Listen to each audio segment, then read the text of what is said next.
Welcome to doctor மைத்லிஸ் music therapy channel.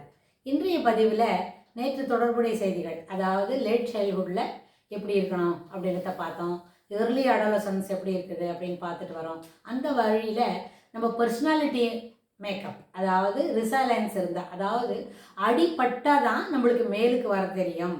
எல்லாமே சௌகரியமாக வரிசையாக இருந்துவிட்டாக்க நம்ம ஒரு ஸ்டேஜில் வரும்போது நம்மளுக்கா நெகட்டிவ்ஸ் வருது, நம்மளையா குறை சொல்கிறாங்க அப்படின்னு, அதாவது தவறு என்பதை திருத்தி கொள்ள வேண்டும் என்கிற மனப்பான்மையை வளர்த்து கொண்டா எல்லாருமே மேலுக்கு வர முடியும், எல்லாராலையும் வர முடியும். ஒரு வகுப்பில் 35 பசங்க இருக்குது, 30 பசங்களுக்கும் ஒரே மாதிரி தான் அந்த ஆசிரியர் பாடம் சொல்கிறாங்க.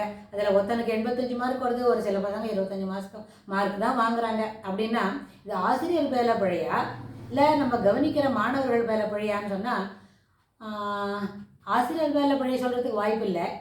ஏன்னா நம்ம தான் சரியாக கவனிக்கலை அப்படின்னு. பிகாஸ் சின்ஸ் வி ஆர் இந்த ரிசீவிங் எண்ட், நம்ம ஆசிரியர் சொல்லிக் கொடுக்குற பாடத்தை நம்ம கவனமாக படித்து முதல்ல மனசில் வாங்கிட்டு அதுக்கப்புறம் அதை பர்ஃபார்மன்ஸில் எடுத்துகிட்டு போனால் நம்மளோட பர்ஃபார்மன்ஸு விழுரும் அப்படின்னு நம்ம எடுக்கலாம். அந்த அடிப்படையில் நம்ம என்ன பார்க்கணும் அப்படின்னா, இது எல்லாத்தையும் அடி வாங்காமல் மேலுக்கே வரவனுக்கு ரொம்ப தோல்வியை பற்றி தெரியலன்னு வைங்க, அவனால் மேலே வர்றது கஷ்டம். ஆனால் தோல்வியை ஒரு தடவை கண்டுட்டா, ஓ நம்ம இப்படி வந்துட்டோமோ, இது நம்மளை இப்படி சறுக்கி விட்டுடுமோ, ஸோ நம்ம ரொம்ப இன்னும் கவனமாக படிக்கணும் அப்படின்னு நம்ம மேலுக்கு மேலே அதை படிக்க முடியும். அதனால் தொடர்ந்து நம்மளுக்கு அந்த நெகட்டிவ்ஸ் கிடைக்கும் பொழுது, உன்னை பற்றின தவறான ஒரு கமெண்ட்டு, இல்லாட்டி போனால் நீ சரியாக படிக்கலை அப்படின்றத சொல்லி காட்டுறது, அப்புறம் இப்படி தான் படிக்கணும்னு எடுத்து சொல்லும்பொழுது அதை சரியான மன அளவில் எடுத்துக்கிறது, இது எல்லாமே நம்மளை திருத்தி பணிகொள்ளும். ஆசிரியரோட நிலைமை அதுதான், நம்மளுடைய மாணவர்களை திருத்தி பணிகொள்ளணும் தான் அவர் நினைப்பார். நம்ம வீட்டில் இருக்கிற பெரியவங்களும் தாய் தகப்பனும் கூட திருத்தி பணிகொள்ள வேண்டும் அப்படி தான் நினைப்பாங்க. ஆனால் திருத்தி பணிகொள்ளுறது, திருத்தறதுக்கு பிழை திருத்திக்க போகணும் இல்லையா? இப்போ நீ கை கட்டின்னு உட்காரக்கூடாது, முதல்ல கையில் பேனா பென்சில் எடுத்து வச்சுட்டு எழுத துவங்கணும். டிராயிங் பண்ணணுமா, பென்சிலை ஷார்ப்பாக சீவிக்கணும்.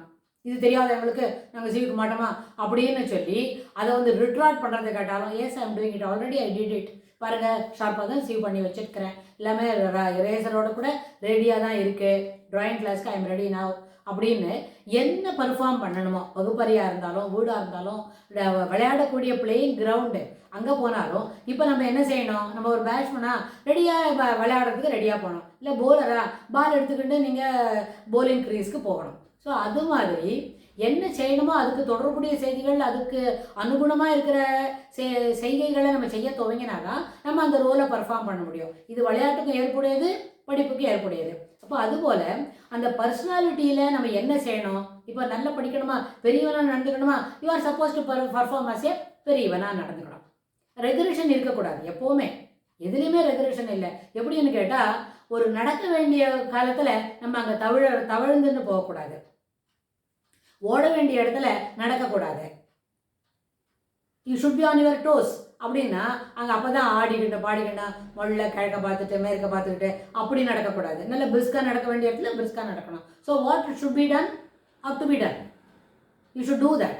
அப்போது ரெக்ரெஷன்றது வந்தால் அது எப்படி இருக்கும்னு கேளு. ஒரு சின்ன உதாரணம் சொல்கிறேன். ஒரு வீட்டில் ஒரு குழந்தை இருக்குது, அதுக்கு 8 அல்லது 9 வயசு ஆகுது அப்படின்னா, அந்த 9 வயசில் இருக்கிற குழந்தை 9 வயசு குழந்தை போல் நடந்துக்கணும். அதுக்கு ஒரு சிப்ளிங்ஸ் இருக்குது, அந்த குழந்தைக்கு இப்போ தான் 6 மாதம் ஆகுது, இல்லை ஒரு வயசு ஆக போகுதுன்னு வைங்களேன், அது இப்போ தான் தவழும், அப்போ தான் இப்போ மேம் அப்படிலாம் 2 லெட்டர் சிலபெல்லாம் சொல்லிக்கிட்டு இருக்கோம். அப்படின்னா அந்த 2 லெட்டர் சிலபலை தன்னையும் ப்ரைஸ் பண்ணணும்னு அந்த 9 இயர்ஸ் ஓல்டு இருக்கிற அந்த குழந்தை ஒரு பாயோ கேர்ளோ சொல்கிறதுன்னு வைங்க, அப்போ என்ன நடக்கும், நம்ம நினைப்போம், என்ன நீ நல்லா பேசு, தங்கச்சி பாப்பா அப்படி பேசுனா நீ நல்லா பேசு அப்படின்னு நம்ம சொல்லுவோம்.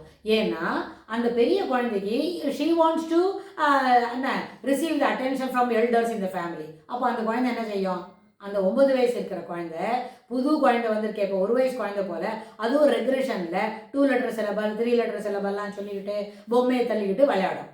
Even though she studying in 4th ஸ்டாண்டர்ட்னா 4th ஸ்டாண்டர்டுக்கு உண்டான பிஹேவியர் அது காட்டாது. அப்போ அது ரெகுலேஷன். அந்த ரெகுலேஷன் ஏற்புடையது இல்லை. அது எப்படி 9 வயசு குழந்தைக்கு ரெகுலேஷன் ஏற்படுது இல்லையோ, அதுபோல தான் ப்ரீ அடாலசன்ஸ்லையும் ஏற்புடையதில்லை, லேட் சைல்ட்ஹுட்லையும் அது ஏற்புடையதில்லை. வகுப்பாசிரியர் என்ன எதிர்பார்ப்பாங்கன்னா, ஒரு 8 கிளாஸ் வந்தாச்சு ஒரு குழந்தை இந்த பாடம் படிக்குதுன்னு சொன்னால் அந்த 8ஆம் கிளாஸ்க்கு உண்டான மெச்சூரிட்டியோடு இருக்கணும். Immatured behaviour should not be expressed, you should show your matured behaviour ought to be expressed அப்படின்னு இருக்கணும்.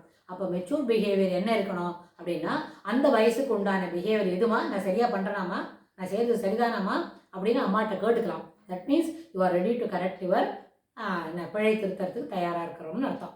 பிழை திருத்திக்கணும்னு சொன்னால் வகுப்பாசிரியர் கூட சொல்லலாம், நல்லா விளங்குதா, விளக்கமாக நடந்துக்கோ அப்படின்னு சொன்னால் இவங்க ஏன் நம்மளை சொல்கிறாங்க அப்படின்னு நினைக்காம கண்டிப்பாக நடந்துக்கணும். நான் நாளைக்கு திருத்திக்கிறேன் டீச்சர் அப்படின்னு டீச்சர்கிட்ட சொல்லணும். ஸோ யாராக இருந்தாலும் ஒரு வயதுக்கு தகுந்த பிஹேவியரை நம்ம காட்டுறோம் அப்படின்னு சொன்னால் அதை நம்ம சொல்கிறாங்க சொன்னால் அதை ஏற்றுக்கொள்ளணும், அதை வரவேற்று அதுபோல் நடந்துக்கிறதுக்கு முயற்சி பண்ணணும். That is to the point. ஒரே ஒரு பாயிண்ட் இதில் என்ன சொல்கிறேன்னா, உங்களோட வயசுக்கு தகுந்த மாதிரி சின்ன பசங்களாக இருந்தாலும், ப்ரீ அடாலசன்ஸாக இருந்தாலும், லேட் சைல்ட்ஹுட் இல்லைன்னா ஏர்லி சைல்ட்ஹுட், எங்கே இருந்தாலும் you should behaviour apt to your age அப்படின்றத முதல்ல மனசில் வாங்கிட்டா தொடர்ந்து அதுபோல் நம்ம பழகிறதுக்கு சௌரியமாக இருக்கும். அப்படி பழகினா நம்மளை எல்லாரும் என்ன பண்ணுவாங்க, ப்ரைஸ் பண்ணுவாங்க. விதவுட் எக்ஸ்பெக்டேஷன் நம்மளுக்கு என்ன கிடைக்கும், ப்ரைஸ் கிடைக்கும். ப்ரைஸ் கிடைச்சா that will boost our morale boost ஆச்சுன்னா நம்மளோட மோட்டிவேஷன் லெவல் என்ஹான்ஸ் ஆகும். மோட்டிவேஷன் லெவல் என்ஹான்ஸ் ஆனால் பர்ஃபார்மன்ஸ் நிச்சயமாக தூக்கி தரும். பர்ஃபார்மன்ஸ் தூக்கி தந்தால் வகுப்பில் நம்ம தான் சிறப்பான மாணவர்ன்றத நம்ம ஏற்றுக்கொள்ள முடியும். ஆனால் ஒரு வகுப்பில் ஒரு மாணவன் தான் சிறப்பாக இருக்கணும்னு ஆசிரியரும் நினைக்க மாட்டாங்க, எந்த மாணவருக்கும் அது இல்லை. ஒரு வகுப்பில் 35 பசங்க இருந்தால் 35 பசங்களும் சிறப்பு மாணவனாக இருந்தாக்க அந்த ஆசிரியருக்கு சொல்லும் தரம் என்று அவங்களுடைய மகிழ்ச்சி. ஆனால் அப்படி இருக்குமா அப்படின்னா, கவனிக்கிற நிலைமையில அந்த தகுதியில் எல்லாரும் ரைஸ் பண்ணிக்கிட்டோமான அதுக்கு நிறைய வாய்ப்பு உண்டு. 35 மாணவர்களும் என்ன இருப்பாங்க, டாப் லெவலில் இருக்கிற பசங்களாக மாறுறதுக்கு வாய்ப்பு உண்டு. அப்போ அந்த ஆசிரியரோட மகிழ்ச்சி சொல்லும் தரமன்று. அதாவது அந்த இவ்வளோதான் சந்தோஷன்றத, it is a qualitative behaviour, it cannot be expressed in terms. அதுக்கு ஒரு நம்பரோ ரேட்டிங்ஸோ சொல்ல முடியாது. அது மாதிரி இந்த குவாலிட்டி வைஸ் எக்ஸ்பீரியன்ஸ் பண்ணுற அந்த மகிழ்ச்சியை நம்ம எல்லாரும் ஆசிரியருக்கு தரணும் அப்படின்ற ஒரு எண்ணத்தோட இன்றைய பதிவை முடிச்சுக்கலாம். தொடர்புடையதை நாளை பார்க்கலாம். தேங்க்ஸ்.